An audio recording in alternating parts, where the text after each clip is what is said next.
या देवी सर्वभूतेषु शक्तिरूपेण संस्थिता नमस्तस्यै नमस्तस्यै नमस्तस्यै नमो नमः।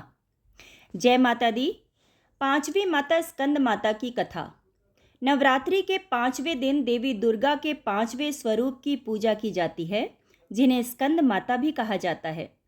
स्कंद माता देवी पार्वती का ही रूप है और इनका नाम इनके पुत्र भगवान स्कंद यानी कार्तिकेय के नाम से पड़ा।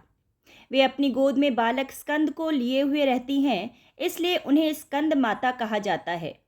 इनकी 4 भुजाएं हैं, जिनमें से 2 भुजाओं में कमल का फूल है और एक भुजा से वे स्कंद को पकड़ती है और एक हाथ से आशीर्वाद देती हैं। उनका वाहन सिंह है और वे कमल के आसन पर विराजमान होती हैं। चलिए स्कंद माता की कथा सुन ली जाए। कथानुसार तारकासुर नामक एक राक्षस ने कठोर तपस्या करके भगवान ब्रह्मा से वरदान प्राप्त कर लिया था कि उसे केवल भगवान शिव का ही पुत्र मार सकता है।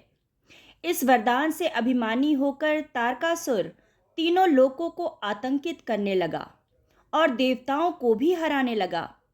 उसके अत्याचारों से सभी देवता दुखी हो गए और उन्होंने भगवान शिव से मदद की प्रार्थना की, लेकिन उस समय भगवान शिव तपस्या में लीन थे और पार्वती जी की कठोर तपस्या के बाद ही उनका विवाह हुआ। विवाह के बाद देवी पार्वती के गर्भ से भगवान कार्तिकेय यानी कि स्कंद जी का जन्म हुआ। जब स्कंद बड़े हुए तो उन्होंने अपने पराक्रम से तारकासुर का वध किया और देवताओं को उसके आतंक से मुक्त किया।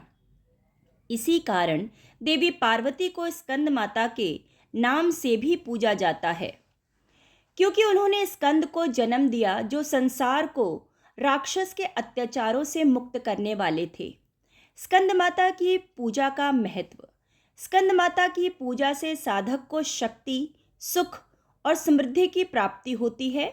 उनकी कृपा से व्यक्ति की मनोकामनाएं पूर्ण होती हैं और उसके जीवन से सभी दुख दर्द दूर हो जाते हैं। स्कंद माता की आराधना से साधक को वैराग्य और ध्यान की सिद्धि भी प्राप्त होती है, जिससे वह सांसारिक दुखों से मुक्त होकर मोक्ष की प्राप्ति की ओर अग्रसर होता है।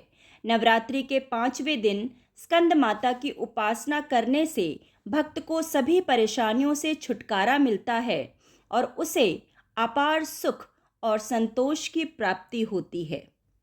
जय माता दी। इति शुभ।